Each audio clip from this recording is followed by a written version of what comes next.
রাধে রাধে। ওম নমো ভগবতে বাসুদেবায়। ওম নমো ভগবতে বাসুদেবায়। ওম নমো ভগবতে বাসুদেবায়। শ্রীমদ্ ভাগবত চতুর্থ স্কন্দ পুষণম তৃতীয় অধ্যায় শিব এবং সতীর বার্তালাপ। শ্লোক 11।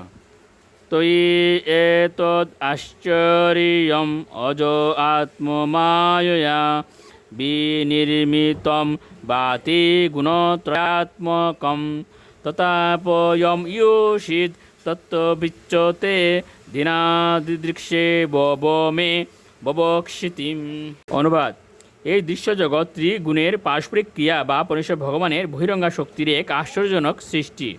সেই তত্ত্ব আপনি সম্পূর্ণরূপে অবগত, কিন্তু আপনি জানেন যে আমি একজন তত্ত্বজ্ঞানহীনা অবলা স্ত্রী, তাই আমি আর একবার আমার জন্মভূমি দর্শন করতে চাই। শ্লোক 12। পৈশ্য প্রয়ান্তির ববান্য ইউষিতু অপ্যলঙ্কৃতা কান্ত সকা বরুতস ইয়াসাম ব্রজদ্বিয়শীতি কণ্ঠমণ্ডিতম নববিমানৈ কল অংশ পাণ্ডুবীয়। অনুবাদ: হে অবব, হে নীলকণ্ঠ, কেবল আমার আত্মীয় স্বজনেরাই নয়, অন্য রমণীরাও সুন্দর অলঙ্কার এবং বেশভূষায় বিভূষিতা হয়ে তাদের পতি এবং বন্ধুদের সঙ্গে সেখানে যাচ্ছেন। দেখুন তাদের শ্বেত বিমানসমূহ কীভাবে সমস্ত আকাশকে সুশোভিত করেছে। শ্লোক 13। কতম সুতায়াহ পিতৃগেহ কৌতুকম নিসিম্ম দেহ সুরবরীয় নেঙ্গতে অনাহুতা অপ্যবিয়ন্তি সৌহৃদম বর্তুর গুরুর দেহ কৃতশ্চ কেতনম। অনুবাদ: হে দেবশ্রেষ্ঠ, পিতৃকে উৎসবের কথা শুনে কন্যার দেহ কীভাবে অবিচলিত থাকতে পারে?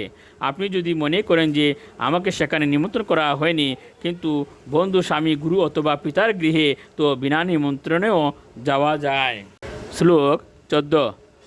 তৎমে প্রসীদম অমর্ত্য বাঞ্ছিতম কর্তুম ভবান কারুণিকুবতার অতি তয়াত্মনো অর্ধে অহম অধব্র চক্ষুষা নিরূপিতা মানুগৃহান ইয়াচিত।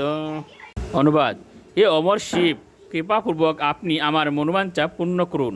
আপনি আমাকে আপনার অর্ধাঙ্গী রূপে স্বীকার করেছেন, অতএব আমার প্রতি কৃপা প্রদর্শনপূর্বক আপনি আমার অনুরোধ স্বীকার করুন। শ্লোক 15। ঋষিরুবাচ এবং গৃত্র প্রিয়য়া বিভাষিত প্রত্যবদত্ত প্রসন্ন সুরিত প্রিয় সংস্মারিত মর্মবিদ কুবাগিশুন ইয়ানাহ কুবিশ্ব সিজাম সমক্ষত।